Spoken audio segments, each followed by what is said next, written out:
จากบ้านนี่มานี่เกือบกิโลอะไกลอะครับ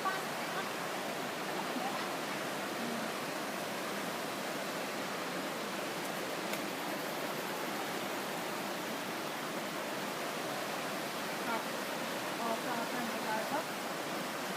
6 โมงเย็นนะ 6 โมงค่อยกลับก็ได้เบิร์ต6 โมงอ่ะ ก็ใช่ไงก็จะกลับ6 โมงก็กลับเนี่ย